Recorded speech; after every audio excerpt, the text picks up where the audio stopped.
India வருகை தரும் இலங்கை அதிபர் அனுரகுமார திசநாயக்கவிடம் மீனவர் பிரச்சினை குறித்து வெளியுறவுத்துறை அமைச்சர் பேச வேண்டும் என காங்கிரஸ் எம்பி சுதா வலியுறுத்தியுள்ளார்.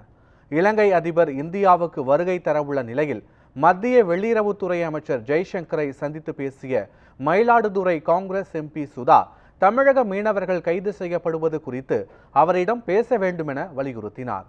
அதன் பின் செய்தியாளர்களுக்கு பேட்டியளித்த அவர் இலங்கை சிறையில் உள்ள 150 மீனவர்கள் மற்றும் 198 படகுகளை உடனடியாக விடுவிக்க நடவடிக்கை எடுக்க வேண்டும் என வலியுறுத்தியதாக தெரிவித்தார்.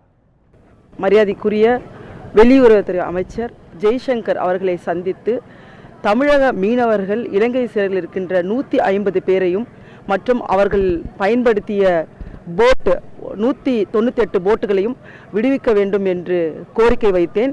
ஏனென்றால் இந்தியாவிற்கு வருகை தர இருக்கின்ற இலங்கை அதிபர் மரியாதைக்குரிய திசநாயக்கா சகோதரர் அவர்கள் வருவதால் நான் நமது மாண்புமிகு வெளியுறவுத்துறை அமைச்சரிடம் கோரிக்கை வைத்திருக்கின்றேன். சமீபத்தில் என்னுடைய தொகுதியான மயிலாடுதுறை மாவட்டத்தில் உள்ள பூம்புகார், சீர்காழி போன்ற தொகுதிகளில் அதிகமான மீனவர்கள் மீன்பிடி தொழிலை செய்து கொண்டிருக்கின்றார்கள். மீன்பிடி தொழில் என்பது மிகவும் மோசமான ஒரு சூழலில் சென்றிருக்கின்றது. மீனவர்கள் குடும்பங்கள் கஷ்டப்படுகிறார்கள்.